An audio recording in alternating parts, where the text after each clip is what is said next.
The David Pakman Show at davidpakman.com. Welcome to the bonus show. A lot of things to discuss with you today, even before we get into the story. So number one, you might have noticed a slight format difference on today's show. It wasn't a big thing. We still had 3 segments of stories and then 1 interview segment, the first part of my interview with James Damore.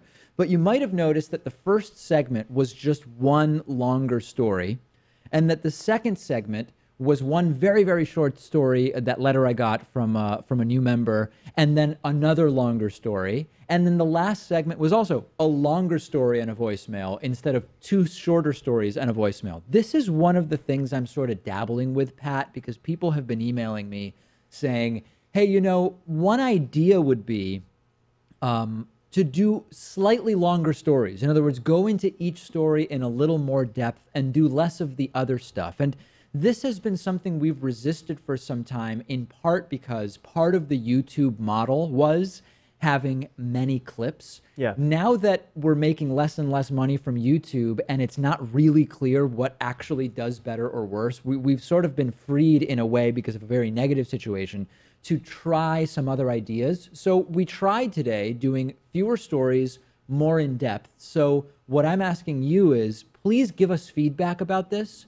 Because if you're indifferent or you like it or you dislike it, I mean, what we want to do is find really the best format for what the audience expects. And I know some people write in, they go, no, I like hearing you run through 8 stories of the latest news in an hour. But lots of other people say, do fewer stories and go more in depth. Right, and as progressives, we have to be open to this change, you know, even just as a trial. That's the hallmark of liberalism, right? Sure. And, you know, a few weeks ago, we tried that thing where we'd have full hour-long interviews with some high-profile guests. Mm-hmm. Maybe you'll dabble with that from time to time. You really need the right person on for that, though. You do, and the response to that was most people were not against doing an hour-long interview each week in principle, as long as it was the right guest. And some people felt that, for example, Peter Boghossian was not the right guest for that format or whatever. Listen, I'm at your service here, right? Instead of having to go by what our corporate overlords say, because we don't have them, we can take direction from the audience in terms of the formatting of the show, et cetera. Of course, I would never take a political position because of the threat of a membership cancellation, which we've talked about before, right? That's been quite a situation I've described before. But in terms of like the formatting of the show, I'm totally open to hearing from the audience about that. Yeah, sometimes the issue, though, is that our audience is so large and diverse that, you know, maybe 40% of the people want one format, 40% of the people want another format, and 20% of the people want the show to end altogether. Yeah, and usually there's some percentage in there who actually doesn't even know why they signed up in the first place and has no recollection of the David Pakman Show, yet somehow they're members, and they say, why are you emailing me? No, it's smaller than 5 or 10%. It's probably like 3% of our audience is not aware of the show, yet somehow is our members. And it's an interesting contingent in the audience. Where's Lewis? Yeah, right. That's the Where's Lewis crowd, right? Okay, one other quick note, and then we'll get into stories. We do have a new advertiser, and this is an advertiser that doesn't need you to buy a thing. So I'm coming to you because you are members, and you might enjoy this, and you otherwise won't know about it. There's a musical artist who's a progressive musician who is advertising his new album on the show. What I can tell you is that this is not someone with a huge budget, and they have decided to sort of make a commitment to us financially by advertising on the show. And I want to do everything I can for them to try to get them as much attention to their music as possible. So please, all you've got to do is just listen to some songs, and hopefully you will like it. It's all a progressively themed album. And you can go to types.bandcamp.com, but types is not spelled like you would ordinarily imagine. It's spelled with 4 T's. So it's TTT types, or spelled another way, TTTTYPES.bandcamp.com. Just listen to their album. That's all I'm asking you to do. It costs you nothing, and I really want to get them as much attention as possible. Because they are making an investment in the show. Yes. And I think it's an important thing. So please do check that out. I want them to have the best possible campaign. Okay, we often hear in the United States complaints about poor people having cell phones. In fact, Bill O'Reilly has talked about how poverty is not that big of an issue in the United States because poor people have, I think the way he said it was big screen TVs and mobile phones, like anybody else type of thing. So poverty is not really an issue. I've talked many times about how the so-called Obama phones, a program really that's often maligned and misinterpreted, but the idea is to give people in poverty access to something stable like a phone number. It's actually a huge deal. If you criticize poor people for not having jobs, despite the reality that most of them do, you have to understand that if you don't have an address, if you're homeless, for example, or whatever your situation may be, if you don't have a steady phone number where you can be reached, it's going to be really tough to get a job. How do you fill out a job application and the phone number you put in is, if you are homeless, for example, a homeless shelter where a receptionist might pick up and then the employer has to ask to speak with you? You're not getting that job, right? So I've talked about the importance of mobile phones for people that are living in poverty in the US many, many times.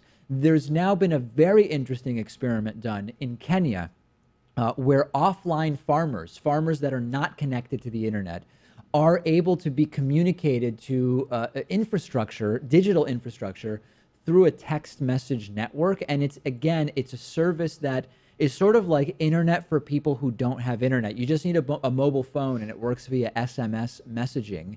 And it allows farmers in different places to actually coordinate. Veterinarians have been called and engaged through this text message system. If you imagine, if you have 2 cows and that is your source of income, and a cow has a fever, for example, you need to get access to calcium-rich feed, depending on what the condition is, or you need to get a veterinarian out. These are just key resources. It is not a luxury at this point to have text messaging on a mobile phone. Right. It reminds me of one of those services before smartphones were so ubiquitous and everyone had mobile data, where you could just type in a question and send it via text message to some service, and they would answer the question for you. Now, that's pretty straightforward. A lot of times you could ask, like, who is the 40th president of the United States, and it would get back to you. Sure. But this could actually help people make some money. Basic medical questions, also anything, right? I mean, I think the sort of benefit is obvious, and I think that it's such a base attack to say, hey, poor people with mobile phones, how poor can they really be? If you consider the internet at this point to be effectively a public utility, and how could you not in the United States? How can you say that just access to text messaging in remote villages in Africa is the stuff of luxury? You really just can't at this point. It really doesn't make any sense. And that's why the UN has declared access to internet a human right. That's right. And the service looks pretty interesting too, because you could have several people respond to a farmer's question, and apparently there's judges who will weed out the correct and incorrect responses, so they only get the right information. It's almost like crowdsourcing the accuracy of the responses or something like that. Very, very interesting and an important service. We've had a bunch of these weird incidents with sign language interpreters. One of the most notable ones was a few years ago when President Obama went to Nelson Mandela's funeral in South Africa. And there was a sign language interpreter who, as we now learned, was communicating nothing of substance. Like, the guy was just up there literally doing what someone who doesn't speak sign language would do to mimic someone who is signing.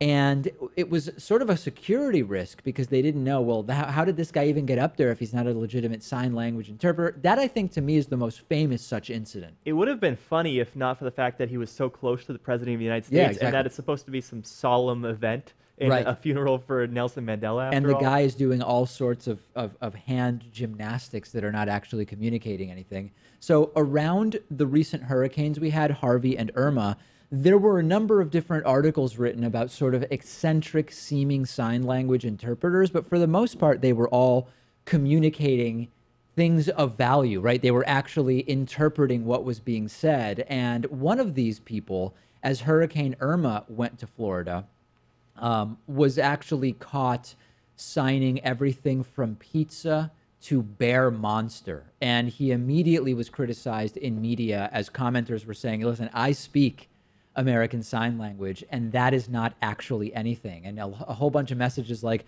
who is this person you're using as a sign language interpreter?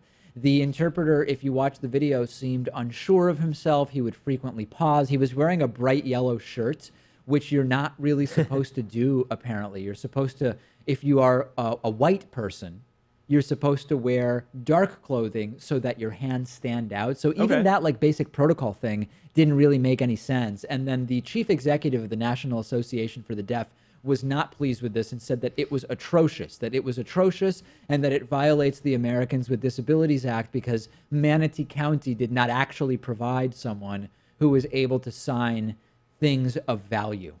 Yet again, it has happened yet again. I mean, I don't think there was any malice behind what he did here. I think just because they were giving this press conference on the hurricane, and oftentimes you have very short notice, they just had to find anyone capable, and they found this guy. But do we know if this guy had any actual training, or did they say, listen, just listen and try to gesticulate? Basically, they're like, okay, here's American Sign Language. Here is just like a normal Jewish or Italian person and how they speak with their hands. And here's someone who doesn't move their hands while speaking at all. Did they basically find someone who was comfortable sort of somewhere in the middle there? I think he had someone in his family who was deaf, so he had to communicate via sign language with his family member. Yeah. But it's not like he was an expert, so maybe for a lot of the words he was using, he had to spell out the individual letters instead of knowing the sign for the actual word itself. Right. Better than I can do. Yeah, well, I recently spoke to someone. I think it's one of my cousins. I think when I was in Argentina, I spoke to someone who is taking sign language, and I didn't realize that it was. Oh no, you know what it is? My little sister is trying to get into sign language at her school, which apparently is so in demand, and it counts as a foreign language. And since she already speaks Spanish, she thought it would be more interesting to take American Sign Language. And she said it's very hard to get into because it's become incredibly popular, but she gave me some of the examples and explained to me when you sign the word and when you sign the letters. Okay. And it's a whole thing, as I like to say. I mean, it's pretty fascinating. It's pretty annoying to me how there's just an American sign language, and then you go to a different country, they have their own version of sign language. I don't know. Spelling out the letters, I understand how you'd have to make it, specific to, English-speaking community or French-speaking or Arabic or whatever, but I think a lot of these words, we can start to become more of a globalist society and use some of the same signs. I think, wait, you're not part of the globalists, are you? No, because I don't say it in that accent. Okay, that's good. Yeah, no, I'm not sure. I think that there is a lot of overlap, but I don't know. Anyway, yeah, another one of these disasters with the sign language interpreter for the hard of hearing. And this time it's around a natural disaster. Like, okay, if you don't understand what Obama is saying in his eulogy of Nelson Mandela, it's unlikely that it's going to invariably alter your life. If you don't know what is being communicated by the county with regard to an incoming natural weather disaster, that can directly impact your life. Yeah, you don't know if you have to evacuate, if it's mandatory, if it's just suggested. I mean, what are you supposed to do in that scenario? It's just very, very bizarre. Ball has been dropped. Teddy bears. Do you sleep with a teddy bear, Pat? No. You don't. I don't either. I found recently some pictures, and I did have a teddy bear, or it might have been a rabbit, actually, when I was about 1.5 years. But even since moving to the U.S. when I was 5.5, I never had any animals that I slept with, which was why I was so shocked when I read that a study surveyed 2,000 adults and found that 40% of them regularly sleep with a teddy bear. And I thought that it just doesn't seem right because I've been to lots of people's houses and I never see stuffed animals. And I guess if it's something they're ashamed of, maybe they're keeping the stuffed animals under the covers or something so that they're not visible when they have guests. But still, it seemed weird. And then I saw that the study was commissioned by Build-A-Bear, which is a stuffed animal maker that makes you customized teddy bears. And so I don't know. I mean, if you believe that the sample size was done, that the sampling was done properly, then it is what it is, regardless of who requested it. But maybe there's something to this where you would imagine why a teddy bear builder, maker, manufacturer, would want people to think that, hey, almost half the population has a bear, so that maybe they would say, I was resisting getting a bear because I was embarrassed. I thought that it wasn't something that adults do. But hey, if 40% of Americans are doing it, then I'll go ahead and order a bear. Or as a gift for someone else. Or as a gift. This is a viable option to saying, give hey, someone. It's almost 50-50 that the recipient sleeps with a teddy bear. I really have a hard time believing these numbers, though. 40%. And 70% of those who said they have a bear said they don't believe they will ever stop sleeping with a teddy bear. Yeah, one thing, I mean, it's a survey of only 2,000 people, which well, but makes me a little bit statistically, skeptical. that's supposed to be, if you do the sampling right, that's more than enough to be representative of the population. But the other red flag to me is that it specifically says a bear. What it's about not like other a stuffed animals? animal, not a stuffed dog or anything else. That and occurred to me. 40% already sounds high as it is. Yeah, because not everybody has bears. A lot of people have, it's a dinosaur. or a dog or a buffalo. An alligator, I know, is a popular one, stuffed alligators and stuff like that. Yeah, I just have a really hard time believing it, but I don't care enough about it to actually look at the sampling methodology. Yeah, I feel like one of those conservatives who just reject facts and studies because I don't agree with the outcomes. Yeah, I know, but it's just like my instinct is this can't possibly be right. But I could be wrong. More. Yeah. Like, I can't think of one person I know, an adult, whose room I've seen, who has anything like this. And again, it's maybe they're hidden. Maybe they're hidden. Yeah, I've seen it with some young women. That's better. Have you? Really? Wow. Okay. Well, stories for a different day. Pat's signaling to go. Okay. All right. That's the end of the bonus show on that. And cut that out, Pat, also. The David Pakman Show at davidpakman.com.